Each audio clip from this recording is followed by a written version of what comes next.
All right, so today's lesson is a review of slope, also known as the rate of change. And so you may have learned that the rate of change is the change in y divided by the change in x. So when you're trying to find the slope, which is the same thing as the rate of change, you take y2 minus y1 over x2 minus x1. Some people also call this rise over run. A common mistake is putting the change in x on top. You want the change in y on top. Okay? And so we are going to calculate the slope from a graph in this first row here, from a table in the second row, and then from points. Okay? The method is always the same. You just need 2 points. Okay, so in this first example, we have 2 points. And so I'm going to start by identifying y2 and y1. So I'm going to call this one y2 and this one y1. And so notice that in both of these, I used 1 and 1. You've got to be consistent. Okay, 2 and 2.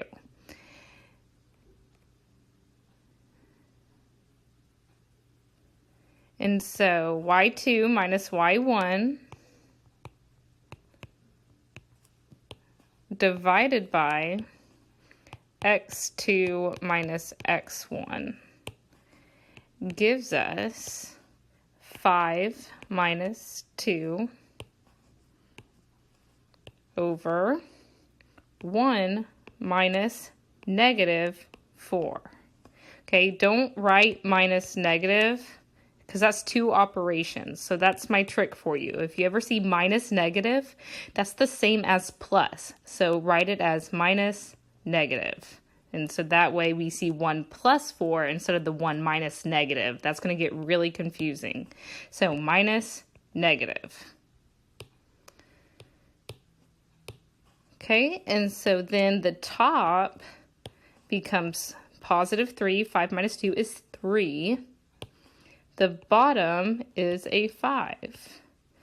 And so our final answer, this is as simple as it gets, is 3 over 5 for our slope.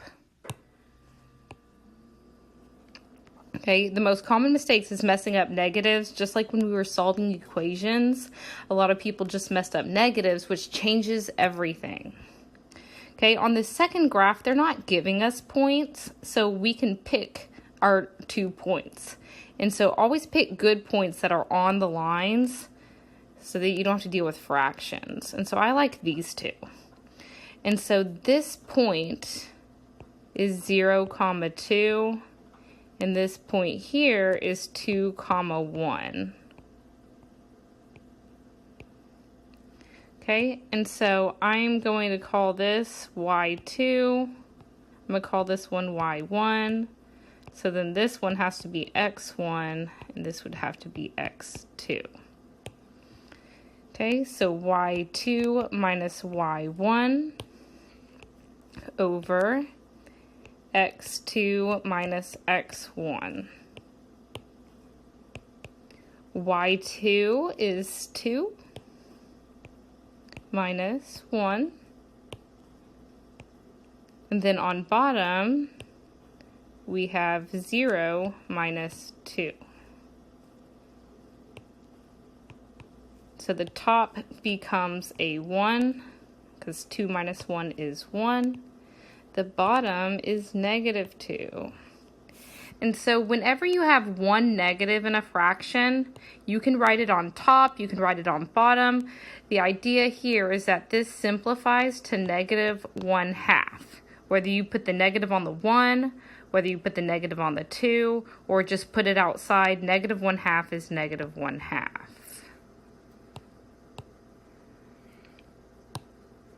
So our slope here is negative 1/2.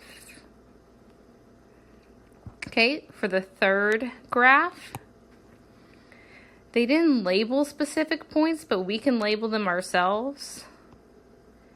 I'm going to pick the y-intercept And I like the x-intercept. Okay, so let's call this y1, y2, x1, x2.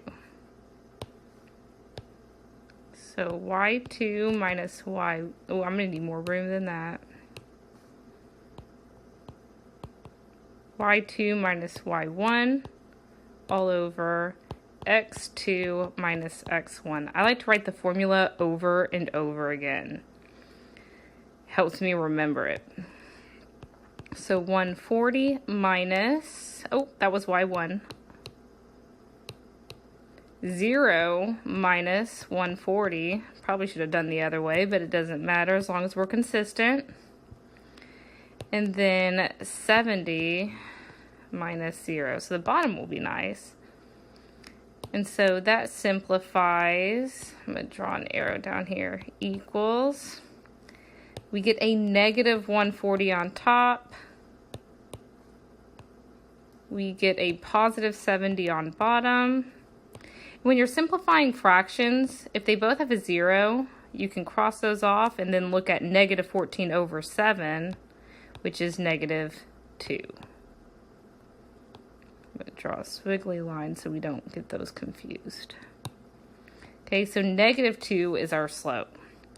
And so something you may have learned is that if you have a positive slope, it's going, let's use, it's going up. Positive slope, it's going up the mountain. If you have a negative slope like you do in the second cases, it's going down, decreasing. Okay, positive slope is increasing, negative slope is always decreasing. So if you messed up a sign, you can double check that, because if I got a positive answer here, I would know something's wrong because this is going down the mountain.